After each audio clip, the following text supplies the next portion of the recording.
السلام عليكم. اتفقنا المره اللي فاتت ان احنا هنتكلم على البريبيوتيك وتاثيرها على البريبيوتيك وتاثيرها عليا انا كمريض سكر هيعمل معايا ايه.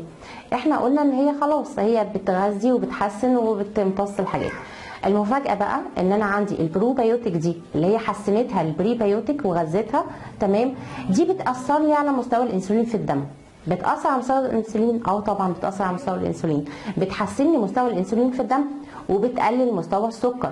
طب الكلام اللي انت بتقوليه ده كلام بجد ولا كلام ايه؟ لا حضرتك ممكن تقدر بمنتهى البساطه ندخل على الحاجات دي، بيجي ليها دراسات والحاجات دي معموله في دراسات، ووجدوا قاسوا المريض سكر، نسبه السكر في الدم قبل الاكل ونسبه السكر في الدم بعد الاكل ونسبه السكر في الدم قبل الاكل والانسولين، وواخد البريبيوتيك ونسبه السكر في الدم بعد الاكل والانسولين، وبرده كان واخد البريبيوتيك، وقارنوا ده بده لقوا ان مستوى الانسولين في الدم افضل كتير جدا للعيان اللي واخد البريبيوتيك، تمام، عن العيان اللي ما خدهوش.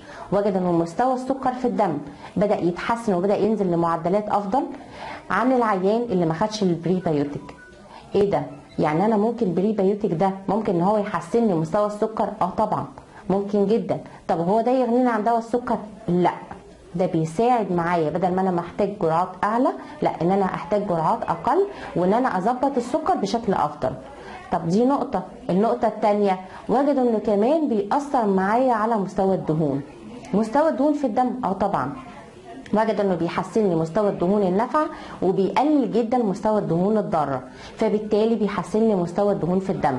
ده برضو بالمساعده مع الدواء بتاع الدهون، وكلها دي دراسات معموله ما بين عيان ماشي على الادويه بتاعته بانتظام وعيان تاني ماشي على الادويه بتاعته بانتظام، بس الفرق ما بين العيان ده والعيان ده لما خد البريبيوتيك والعيان ده مش واخد البريبيوتيك، لقوا ان النتائج هنا افضل من هنا، تمام. فبالتالي ده موضوع يعني يستحق مننا بحث طويل جدا ويستحق مننا حاجات، بس انا حبيت ان انا اخليكم تبقوا معايا معاصرين معايا الحاجات العصريه اللي طالعه حديثه، وان احنا نبقى ندور عليها ونبدا ان احنا نسمع عنها ونبدا ان احنا نشوف ايه الفوائد بتاعتها ويا ترى تنفعني ولا ما تنفعنيش.